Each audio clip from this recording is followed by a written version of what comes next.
Welcome to top headlines. ప్రపంచ ఆదివాసీ దినోత్సవం సందర్భంగా విజయవాడలోని తుమ్మలపల్లి కళాక్షేత్రంలో ఏపీ ప్రభుత్వం తరపున వేడుకలు నిర్వహించారు. ఈ కార్యక్రమానికి సీఎం చంద్రబాబు ముఖ్య అతిథిగా హాజరయ్యారు. ఆదివాసీ మహిళలతో కలిసి సీఎం చంద్రబాబు నృత్యం చేశారు. అనంతరం డప్పు వాయించి గిరిజనుల్లో ఉత్సాహం నింపారు. ప్రపంచ ఆదివాసీ దినోత్సవంగా జరుపుకోవాలని నిర్ణయించారు. అక్కడి నుంచి మీరు చూస్తే చాలా సంవత్సరాలుగా మనం జరుపుకోలేకపోయాం. తెలుగుదేశం ప్రభుత్వం వస్తానే నేను ఆ రోజు ఆదివాసీ దినోత్సవాన్ని జరపాలని ముందుకొచ్చి జీవో నెంబర్ 127 3/8/2018లో రాష్ట్రంలో ప్రతి సంవత్సరం ఆదివాసీ దినోత్సవాన్ని జరుపుకోవాలనుకున్నాం, జరిపాం. కానీ ఇటీవల కాలంలో ఇది కూడా జరపకుండా నిలిపేశారు. మళ్లీ ఈ సాంప్రదాయానికి శ్రీకారం చుట్టిన పార్టీ ఎన్డీఏ తెలుగుదేశం పార్టీ అని చెప్పి కూడా నేను మీకు తెలియజేస్తున్నా. ఈరోజు మన దేశానికే రాష్ట్రపతి ద్రౌపది ముర్ము గారు ఉండడం మనందరికీ గర్వకారణం. ఆవిడ్ని మీరందరూ ఒక స్ఫూర్తిగా తీసుకోవాల్సిన అవసరం ఉంది. ఒక మామూలు మహిళ ఒక స్కూల్లో టీచర్గా పనిచేస్తూ అంచెలంచెలుగా ఎదిగి ఈరోజు దేశానికి అధ్యక్షురాలు కాగలిగిందంటే అది గిరిజనులకుండే ఆదివాసులకుండే ప్రతిభ. ఆ స్ఫూర్తిని ఆదివాసులందరూ తీసుకుని మీరు కూడా ముందుకు సాగాల్సిందిగా మిమ్మల్ని అందరినీ కోరుతున్నా. ఆదివాసులు అనగానే శౌర్యం, సహజ ప్రతిభ, నైపుణ్యం కలిగిన వ్యక్తులు, ప్రకృతిని ఆరాధించేవాళ్ళు. ఇప్పుడే ఏకలవ్యుడు ఇక్కడే ఫోటోలు కూడా తీసుకున్నా. ఏకలవ్యుడు నిషిద ట్రైబ్. ఎవరన్నా జీపీటీకి వెళ్తే అది చెప్తుంది ఏ ట్రైబ్ అని కూడా. ఒక గిరిజన కుటుంబంలో పుట్టి టీచరు లేకపోయినా కాదు అని నిరాకరించిన ఫోకస్ పెట్టాడు, విద్యను అభ్యసించాడు. ఎప్పటికీ ఒక ఆదర్శంగా నిలిచే వ్యక్తి ఏకలవ్యుడని చెప్పి కూడా నేను మీకు తెలియజేస్తున్నా. అలాంటి వాడు గిరిజనలో పుట్టడం గిరిజన స్ఫూర్తికి ఇదొక నిదర్శనం. ఇదే కాకుండా ఆదివాసులందరూ వ్యవసాయం, అటవీ ఉత్పత్తులు, హస్తకళలు, జానపద సంగీతం, నృత్యం చేయడం, సాంప్రదాయ ఆహారాలు అంటే మళ్ళీ ప్రపంచం మొత్తం ఈ యొక్క ఆర్గానిక్ ఆహారానికి శ్రీకారం చుట్టే పరిస్థితికి వచ్చారు. ఇవన్నీ ఆలోచించినప్పుడు భవిష్యత్తులో ఈ ఆదివాసులుండే ఈ ప్రాంతాల్లో ఎక్కువ అవకాశాలు కూడా ఉన్నాయని చెప్పి కూడా నేను మీకు తెలియజేస్తున్నా.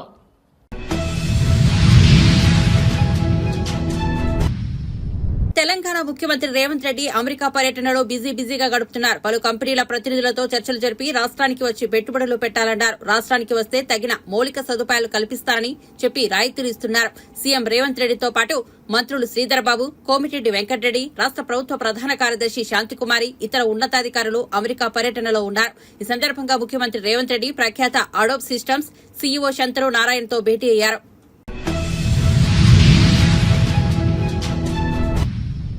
మాజీ సీఎం వైసీపీ అధినేత వైఎస్ జగన్మోహన్ రెడ్డి ఏపీలో కూటమి ప్రభుత్వంపై సంచలన వ్యాఖ్యలు చేశారు. రాష్ట్రంలో రెడ్ బుక్ పాలన కొనసాగుతోందని ఆరోపించారు. రాష్ట్ర వ్యాప్తంగా రెడ్ బుక్ పాలన సాగిస్తున్నారు. ఊళ్లలో ఆధిపత్యం కోసం వ్యవస్థలను భ్రష్టు పట్టిస్తున్నారన్నారు. రాళ్లు, రాడ్లు, కత్తులతో గ్రామంలో దాడులు చేస్తున్నారన్నారు. ప్రజలకు మంచి చేయాలన్న ఆలోచన ఈ ప్రభుత్వానికి లేదన్నారు. రాష్ట్రంలో అరాచక పాలన జరుగుతోందన్నారు. చంద్రబాబు మహిళలను మోసం చేశారన్నారు. ప్రతి విద్యార్థికి 15,000 ఇస్తానని చెప్పి చంద్రబాబు మోసం చేశారని తెలిపారు. ఎన్నికల సమయంలో మాయమాటలు చెప్పారని అన్నారు. మన ప్రభుత్వమే ఉంటే ఇప్పటికే అందరికీ రైతు భరోసా ఉండేదని వైఎస్ జగన్ అన్నారు. నంద్యాల జిల్లా సీతారామపురంలో మృతి చెందిన వైఎస్ఆర్సీపీ కార్యకర్త సుబ్బారాయుడు కుటుంబాన్ని పరామర్శించేందుకు వెళ్లారు. పరామర్శ అనంతరం మీడియాతో మాట్లాడారు. ఉన్నట్టుగా మిగతా వాళ్ళకు ఫోన్ చేస్తా ఉన్నట్టుగా వీళ్ళకు గ్రామంలో కనిపిస్తా ఉంది, కానీ ఏ ఒక్కరూ కూడా రారు. పోలీసులు అదనపు బలగాలు రావు. సాక్షాత్తు పోలీసుల సమక్షంలో ఇదే సీతారాంపురం అనే ఇదే గ్రామం జిల్లా కేంద్రమైన నంద్యాలకు కేవలం 15 కిలోమీటర్ల దూరంలో ఉంది. కేవలం 10 కిలోమీటర్ల దూరంలోనే ఉంది. 15 కూడా కాదు, 10 కిలోమీటర్ల దూరంలోనే ఉంది. 10 కిలోమీటర్ల దూరంలో జిల్లా హెడ్ క్వార్టర్స్. ఆ జిల్లా హెడ్ క్వార్టర్స్ లో ఎస్పీ ఉంటాడు. ఆ జిల్లా హెడ్ క్వార్టర్స్ లో ఎస్పీ ఉంటాడు.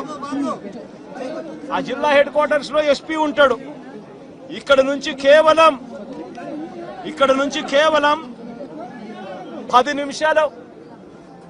నిమిషాల దూరంలోనే డిఎస్పీ ఆఫీసు. ఇక్కడ నుంచి డిఎస్పీ ఆఫీసు కేవలం 10 నిమిషాల దూరం. ఎస్పీ ఉండేది కేవలం 10 కిలోమీటర్ల దూరంలో ఎస్పీ ఉన్నాడు నంద్యాల హెడ్ క్వార్టర్స్ లో. ఇటువంటి పరిస్థితుల్లో ఈ గ్రామానికి కనుక పోలీసులు కనుక పంపించి ఉండింటే, ప్రొటెక్షన్ పంపించి ఉండింటే ఈ గ్రామంలో ఘటన జరిగి ఉండేది కాదు. సాక్షాత్తు ఎస్ఐ చూస్తా ఉన్నాడు, సాక్షాత్తు కానిస్టేబుల్ చూస్తా ఉన్నారు. వీళ్ళందరూ చూస్తా ఉండగానే అదనపు బలగాలు ఏ ఒక్కరూ కూడా ఇక్కడికి రాకుండా 12:20 ఏకంగా స్వైర విహారం చేస్తూ ఏకంగా ఇదే స్పాట్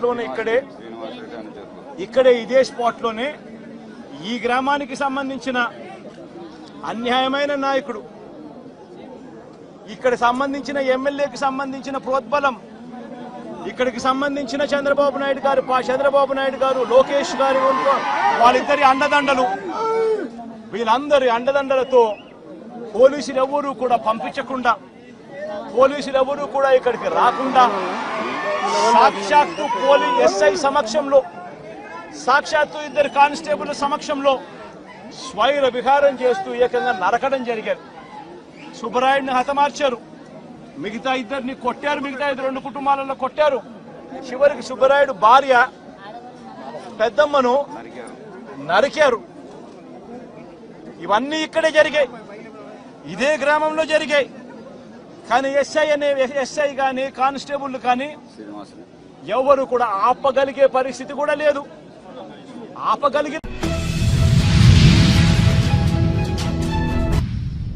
ఏపీలో వైసీపీకి వర్ష షాకులు తగులుతున్నాయి. ఆ పార్టీకి చెందిన పలువురు నేతలు రాజీనామా బాట పడుతున్నారు. పిఠాపురం మాజీ ఎమ్మెల్యే పెండం దొరబాబు రాజీనామా చేసిన 48 గంటల్లో మాజీ ఎమ్మెల్యే పార్టీకి గుడ్ బై చెప్పారు. ఏలూరు జిల్లాకు చెందిన మాజీ డిప్యూటీ సీఎం ఆళ్ల కాళీకృష్ణ శ్రీనివాస్ వైసీపీకి రాజీనామా చేశారు. వ్యక్తిగత కారణాలతో రాజీనామా చేస్తున్నట్లు తెలిపారు. ఏలూరు జిల్లా అధ్యక్ష పదవితో పాటు నియోజకవర్గ ఇన్ఛార్జ్ పదవికి కూడా రాజీనామా చేస్తున్నట్లు ప్రకటించారు. ఈ మేరకు పార్టీ అధినేత వైఎస్ జగన్ కు రాజీనామా లేఖను పంపించారు. జగన్ మంత్రివర్గంలో ఆళ్ల నాని వైద్య ఆరోగ్య శాఖ మంత్రిగా డిప్యూటీ సీఎంగా పనిచేశారు. అయితే ఇటీవల జరిగిన అసెంబ్లీ ఎన్నికల్లో టీడీపీ అభ్యర్థి బడేటి రాధాకృష్ణ చేతిలో ఓటమి పాలయ్యారు. అప్పటి నుంచి పార్టీ కార్యకలాపాలకు దూరంగా ఉంటున్నారు. ఇప్పుడు ఏకంగా పార్టీని వీడుతున్నట్లు ప్రకటించారు.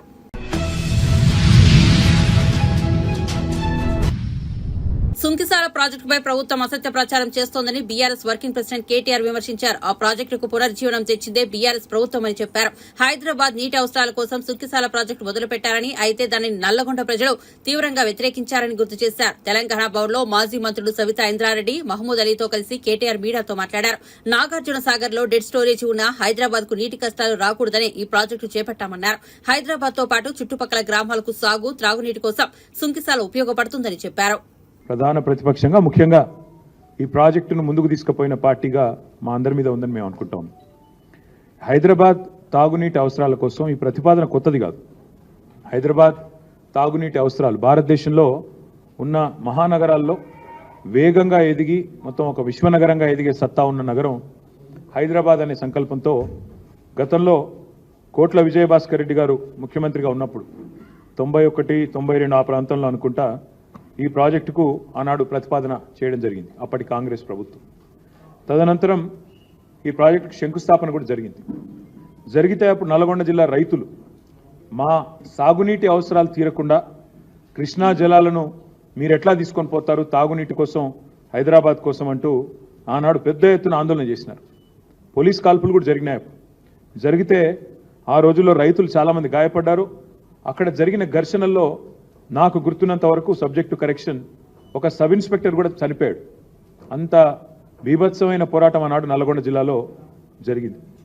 దాంతో ఇంత ఘర్షణ జరిగిన తర్వాత, ఇంత గొడవ జరిగిన తర్వాత ఆ పథకం మొత్తంగా అటకెక్కింది, మర్చిపోయారు.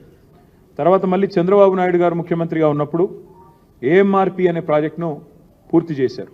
ఎలిమినేటి మాధవరెడ్డి గారి పేరు మీద ప్రాజెక్టు పెట్టి దాన్ని పూర్తి చేసినప్పుడు మళ్ళీ తాగునీరు హైదరాబాద్కి ఇవ్వాలి సుంకిశాల నుండి అనే ప్రతిపాదన మళ్ళీ మీదకి వచ్చింది. అంటే ఒకవైపు రైతులకు సాగునీరు ఇస్తూనే మరొక వైపు హైదరాబాద్కు తాగునీరు ఇవ్వాలి అనే ఆలోచనతో ఆనాడు రైతులను ఒప్పించి మరి 2001-3 ప్రాంతంలో చంద్రబాబు నాయుడు గారి ప్రభుత్వం మొదటి దశగా 90 మిలియన్ గ్యాలన్ల మంచినీళ్ళను హైదరాబాద్ 90 MGD తరలించే విధంగా ఆనాడు పథకాన్ని మొదటి దశ పూర్తి చేయడం జరిగింది. ఆ తర్వాత రాజశేఖర్ రెడ్డి గారి హయాంలో 2-3 దశల్లో కృష్ణా ఫేజ్ 2 ఫేజ్ 3 అని పెట్టి 90 MGD చొప్పున మళ్ళీ ఒక 180 MGDని మళ్ళీ తెర మీదకి తీసుకొస్తే ఆ రోజు అప్పుడున్న పరిస్థితుల్లో రైతులు మళ్ళీ మాకు ఈ ప్రభుత్వం మీద నమ్మకం లేదు, మా తెలంగాణ వస్తుంది, వచ్చినాక ఆనాడు తీసుకుంటామని చెప్పి రైతులు ఆందోళన చేయడంతో మళ్ళీ వెనక్కిపోయింది. ఆ తర్వాత హైదరాబాద్ మహానగరం విస్తరిస్తూనే ఉంది గత దశాబ్దాలుగా. ముఖ్యంగా గత దశాబ్దంలో అయితే బ్రహ్మాండంగా విస్తరించింది. హైదరాబాద్ పెరుగుతున్న నీటి అవసరాలు, తాగునీటి అవసరాలను దృష్టిలో పెట్టుకొని పెద్దలు కేసీఆర్ గారు మరి ఒకవైపు వాయువేగంతో సాగునీటి ప్రాజెక్టులు కడుతూ రైతుల్లో ఒక విశ్వాసాన్ని నింపి కృష్ణానది మీద అటు పైన మనకు తుమ్మిళ్ళ కావచ్చు, ఇంకా ఇతర పథకాలు కావచ్చు, అదేవిధంగా పెండింగ్లో ఉన్న కల్వకుర్తి, నెట్టెంపాడు, భీమా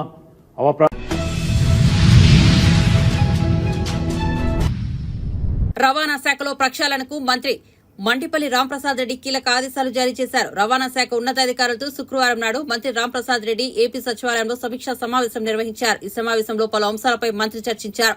రవాణా శాఖలో కొందరు అధికారుల తీరుపై ఆగ్రహం వ్యక్తం చేశారు. రవాణా శాఖలో కొందరు అధికారులు చేతువాటం ప్రదర్శిస్తున్నారని హెచ్చరించారు. ప్రభుత్వ ఆదాయానికి గండి కొడుతూ అవినీతి అక్రమాలకు పాల్పడుతున్నారని సీరియస్ అయ్యారు. గత 5 ఏళ్లలో చౌక బియ్యం కాకినాడ పోర్టుకు అక్రమంగా తరలి వెళ్లాయని ఆరోపించారు.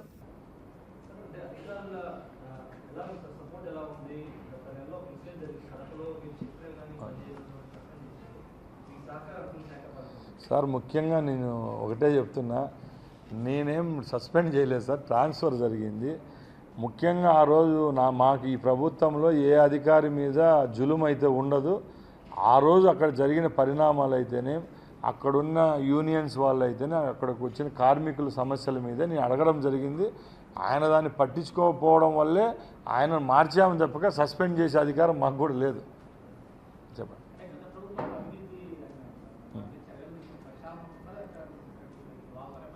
సార్. ముఖ్యంగా ఏదో నాలుక నోరుందని చెప్పి మాట్లాడడం నాకు ఇష్టం లేదు. ఇప్పుడు రోజు మీరు చూస్తున్నారు మీడియాలో 1400 బస్సులు ఈరోజు రోడ్డుపైకి తెస్తున్నాం. మేము అధికారులు కూడా ఈరోజు ఆ సమీక్షలో ఒకటే అడిగా, ఈ కొనుగోళ్ల విషయంలో ఏమైనా అవకతవకలు జరిగినాయా, కంపెనీ వాళ్ళ దగ్గరికి కొనడం ఎలా జరిగింది, ఆ బాడీ బిల్డ్ చేసింటారు ఇది ఎలాగ జరిగింది, టైర్లు ఎలాగా, డీజిల్ ఎలాగ ఉంటున్నాం, ఆటోమొబైల్ పార్ట్స్ ఎలా కొంటున్నాం, స్క్రాప్ అనేది ఉంటుంది, ఎట్లా మనం చేస్తున్నాం, ప్రతి ఒక్క దాని మీద సమీక్ష చేశాం సార్. అట్లా ఏమైనా పొరపాట్లు ఉన్నప్పుడు అధికారులతో మేము కూడా సమీక్షించినప్పుడు ఏదైనా పొరపాట్లు దొరికితే మాత్రం తప్పకుండా ఎంక్వైరీ అనేది ఉంటుంది, కమిటీ వేసి తప్పకుండా చర్యలు తీసుకుంటాం.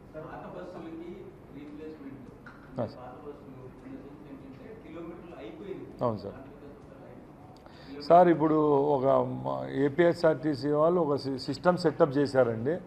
దాంట్లో ఏముందంటే 13 లక్షల కిలోమీటర్లు పైబడినవి ఆర్ 15 ఇయర్స్ రోడ్డుపైకి వచ్చిన బస్సులను ప్రామాణికంగా తీసుకోవడం జరిగింది. ఆ బస్సులను అయితే స్క్రాప్ కింద మార్చడం జరుగుతూ ఉంటుంది. అవి ఏటా సుమారు 800 నుంచి 1000 బస్సులు అయితే ఉంటాయి. ఎక్కడండి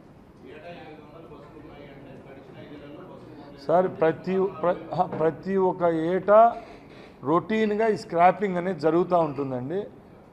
కొత్త బస్సులు కూడా కొంటా వస్తూ ఉంటారు. ఇప్పుడు ఈ 1400 బస్సులు అయితే ఏమన్నారో అవి మీరు చెప్పినట్టు రీప్లేస్మెంట్ వివిధ కేటగిరీల్లో మేము రీప్లేస్ చేస్తూ వచ్చాము. ఇప్పుడు ముఖ్యంగా మీ దృష్టికి ఏం తీసుకొస్తున్నామంటే, మా గవర్నమెంట్ ఫామ్ అయిన తర్వాతే ముఖ్యమంత్రి గారితో చర్చించడం జరిగింది. రేపు ఫ్రీ ట్రాన్స్పోర్టేషన్ అనేది ఇస్తున్నాం మహిళలకు. ఆ ఇచ్చే రోజుకి ఆక్యుపెన్సీ రేట్ అనేది ఆటోమేటిక్గా పెరుగుతుంది. అప్పుడు మనం ఖచ్చితంగా బస్సులు కొనాలి. ఉత్త బస్సులు కొంటే సరిపోదు కదా, అక్కడ ఉండే మ్యాన్ పవర్ కూడా ఇంక్రీజ్ చేయాలి. కాబట్టి తప్పకుండా కొనబోయే బస్సులు అలాగే దానికి సంబంధించిన డ్రైవర్లు అయితేనే, కండక్టర్ అయితేనే, మెకానికల్ పీపుల్ అయితేనే ఎంప్లాయ్మెంట్ అయితే కల్పిస్తాం.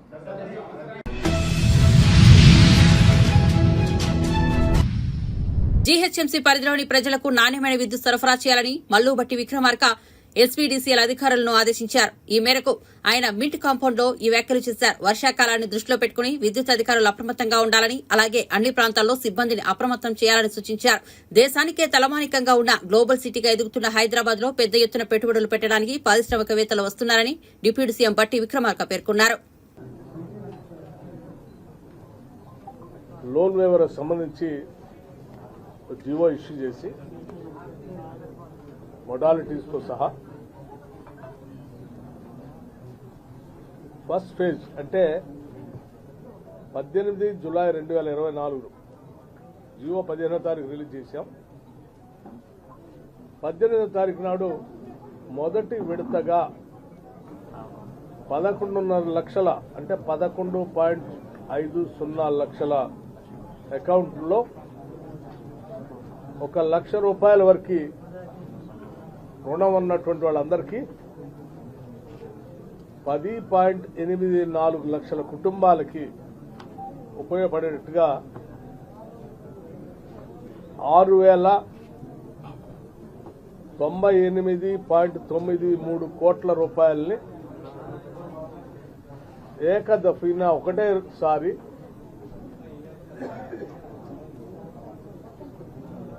లోన్ వేవర్కి సంబంధించిన నిధులను రిలీజ్ చేయడం జరిగింది వారి అకౌంట్లో. అలాగే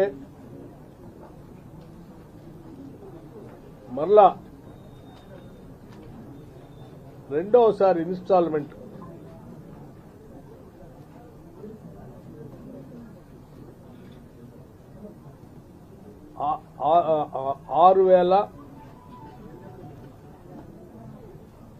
6,190.02 కోట్ల రూపాయలతో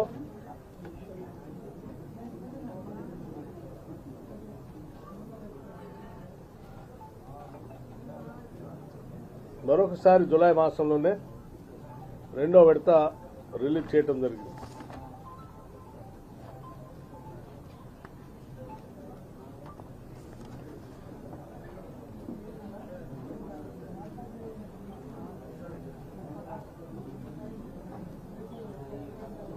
ఇది 1.5 లక్షల వరకు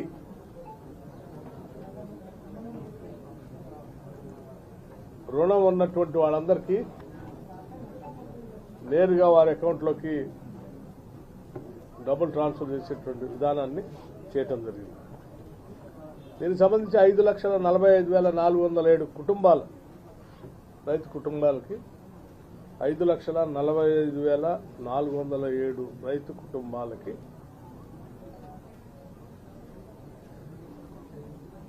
నేరుగా చేరేటట్టుగా చేయటం జరిగింది. ఈ రెండు ఫేజులు కలిపి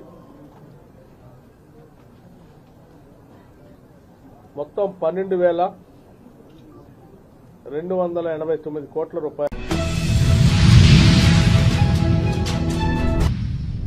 కేంద్రంలోని బీజేపీ ప్రభుత్వంపై సిపిఐ నేత నారాయణ తీవ్ర వ్యాఖ్యలు చేశారు. శుక్రవారం ఆయన మీడియాతో మాట్లాడుతూ బడ్జెట్ లో ఏపీకి ఎంతో మేలు చేసినట్లు అటు కేంద్రం ఇటు రాష్ట్రంలోని కుటుంబ ప్రభుత్వం గొప్పలు చెప్పుకుంటోందని అన్నారు. కానీ వాస్తవ పరిస్థితి అందుకు భిన్నంగా ఉందని తెలిపారు. ప్రత్యేక హోదా విషయంలో కేంద్రంపై సీఎం చంద్రబాబు ఒత్తిడి తేవాలని సూచించారు. లేదంటే గత ముఖ్యమంత్రి జగన్ కు పట్టిన గతే మీకు పడుతుందని అన్నారు. గవర్నర్స్ ఉపయోగించుకొని దుర్మార్గంగా ఖర్చు సాధింపు చేస్తున్నారు. ఈ పద్ధతుల్లో ప్రజాస్వామ్యాన్ని కాపాడడం సాధ్యం కాదు. దీనిపైన కేంద్ర ప్రభుత్వం తీసుకోవాల్సిన నిర్ణయాలు ఒకటి గవర్నర్కి మీరు పెత్తనం ఇవ్వబాకండి. ఎలక్టెడ్ గవర్నమెంట్స్ ఉన్నాయి, ఎలక్టెడ్ గవర్నమెంట్స్ క్యాబినెట్ ఉంది, దాని నుంచి మీరు చర్చించండి. ప్రతిపక్షాలు ఉన్నాయి, చర్చించుకోండి. అంతేగాని మీ ప్రతిపాదన మాకు సంబంధం అనిపిస్తుంది పక్కన పడేస్తే కుదరదు. ఇప్పుడు పాండిచేరి లెఫ్టినెంట్ గవర్నర్ ఉంది, అసెంబ్లీకి సంబంధం లేకుండా వాళ్ళు అన్నీ ఆపేస్తున్నారు వాళ్ళు ఇచ్చినట్టుగా. ఢిల్లీ ఉంది, ముఖ్యమంత్రిని తీసుకొని జైల్లో పెట్టి లెఫ్టినెంట్ గవర్నర్ పరిపాలిస్తారు రాష్ట్రాన్ని. అంటే అన్ని బిల్లు ఆపేస్తున్నారు.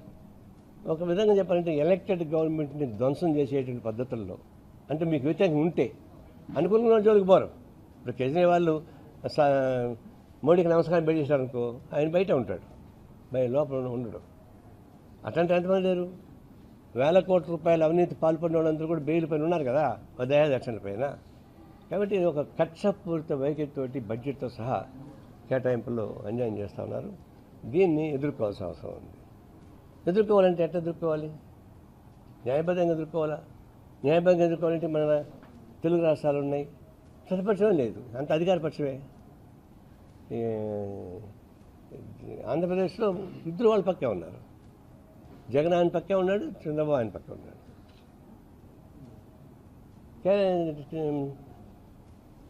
తెలంగాణలో కేసీఆర్ ఆ పక్కే ఉన్నాడు, వాళ్ళ పక్కే. అంటే దీన్ని బట్టి ఒరిస్సాలో ఇద్దరు ఆ పక్కే ఉన్నారు, ఒకవైపే ఉన్నారు. అంటే అవకాశాలు ఉన్నటువంటి వాళ్ళకి. ఇక్కడికి వచ్చేకటికి మనకేమైంది, బడ్జెట్ కేటాయింపు వచ్చిన తర్వాత ఓహో బ్రహ్మాండంగా డబ్బులు చేశారని చెప్పేసి ఈ భుజు కేటాయింపు వేసుకొని ఎగురుతున్నారు ముఖ్యమంత్రి చంద్రబాబు నాయుడు.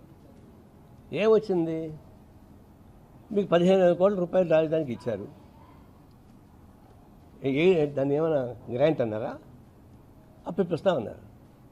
ఇప్పుడు దీనికి డబ్బులు కావాలంటే నాకు ల్యాండ్ ఉంటే షూరిటీ పెడతా, నా షూరిటీ ఆయన డబ్బులు ఇస్తారు.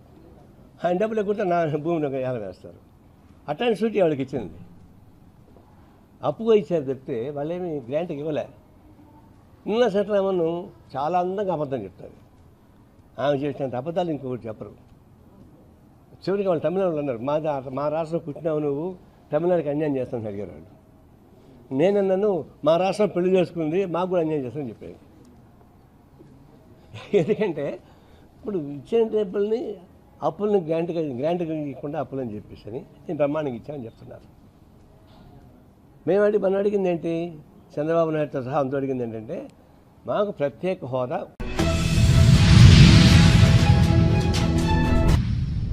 విజయవాడలోని అంబేద్కర్ విగ్రహాన్ని రాష్ట్ర ప్రభుత్వం కూలగొట్టే అవకాశం ఉందన్నారు మాజీ మంత్రి మేరుగ నాగార్జున. అంబేద్కర్ విగ్రహాన్ని కాపాడుకోవాల్సిన బాధ్యత మనందరిపై ఉంది అంటూ కామెంట్స్ చేశారు. కాగా మాజీ మంత్రి మేరుగ నాగార్జున శుక్రవారం మీడియాతో మాట్లాడుతూ భావితరాలకు దిక్సూచిగా ఉండాలని అంబేద్కర్ విగ్రహాన్ని విజయవాడలో ఏర్పాటు చేయడానికి వైఎస్ జగన్మోహన్ రెడ్డి కృషి చేశారని తెలిపారు. గతంలో అంబేద్కర్ విగ్రహాన్ని పెట్టమంటే చంద్రబాబు కేసులు పెట్టారని తెలిపారు. ఎక్కడైనా విగ్రహం పెట్టినప్పుడు చూడడానికి వెళ్లినా కూడా కేసులు నమోదు చేశారని అన్నారు.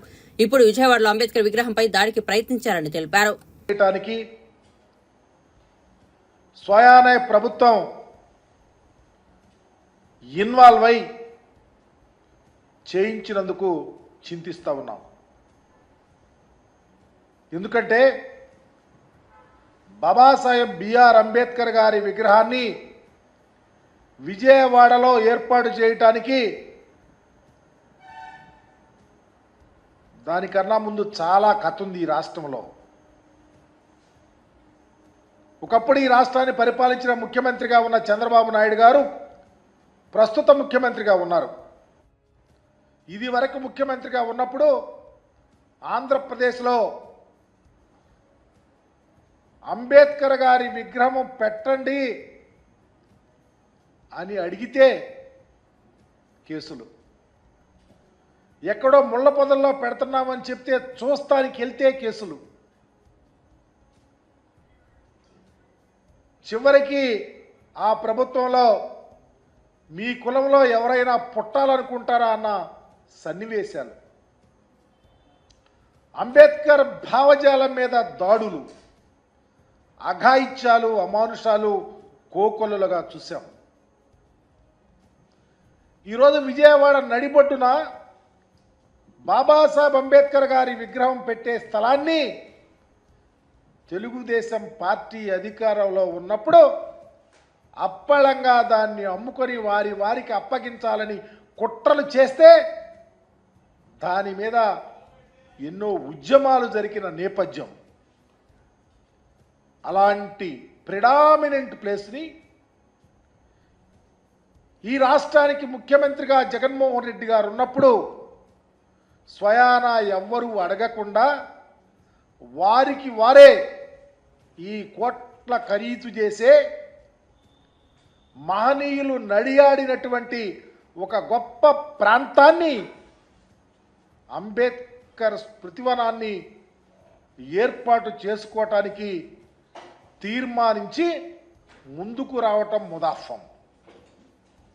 తద్వారా ఆంధ్రప్రదేశ్ చరిత్రలో మున్నెన్నడూ లేనటువంటి బాబాసాహెబ్ బిఆర్ అంబేద్కర్ గారి యొక్క విగ్రహాన్ని 125 అడుగుల విగ్రహంతో పాటు 81 అడుగుల పెడస్టల్తో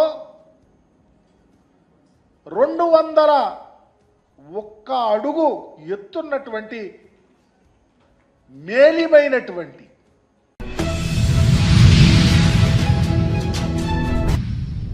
సినీ తారలు పాయల్ రాజ్పూత్, సంయుక్త మేనన్ కరీంనగర్ లో సందడి చేశారు. పట్టణంలో ఓ షాపింగ్ మాల్ ప్రారంభోత్సవ కార్యక్రమంలో వారు పాల్గొన్నారు. ఈ సందర్భంగా వారిని చూసేందుకు అభిమానులు భారీగా తరలివచ్చారు. మహిళల భద్రతే లక్ష్యంగా పనిచేస్తున్న షీ టీం బృందంతో పాయల్, సంయుక్త ఫోటోలు దిగి బ్యానర్ ను ప్రదర్శించారు. అనంతరం వేదికపై మాట్లాడుతూ యువతలో జోష్ నింపారు.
స్వయంభూ అండ్ ఇంకోటి బెల్లంకొండ శ్రీనివాస్ గారితో ఒక మూవీ చేస్తున్నాము. స్వయంభూ విత్ నిఖిల్ గారు అండ్ ఇంకోటి శర్వానంద్ గారితో ఒక మూవీ చేస్తున్నాము. అండ్ తర్వాత ఒక మూవీ హిందీలో చేస్తున్నాము కాజోల్ అండ్ ప్రభుదేవా గారితో. అండ్ దెన్ ఇంకొక 2 మూవీస్ స్టార్ట్ అయింది, బట్ నేను అనౌన్స్ చేయలేము బికాజ్ ప్రొడక్షన్ వాళ్ళు they will get angry. Keep it a secret. But ఖచ్చితంగా సో ప్రేక్షకులకి ఇప్పుడు మంచి కంటెంట్ అంటే చాలా ఇష్టం. సో ఆ ఇష్టతోటి నేను కూడా ఫాలో అవుతున్నాము, మంచి కంటెంటే చేస్తున్నాము. పాయల్ రాజ్పూత్ గారిని స్క్రీన్ మీద చూస్తే నచ్చారా, లైవ్ లో నచ్చారా, మీరే చెప్పాలి.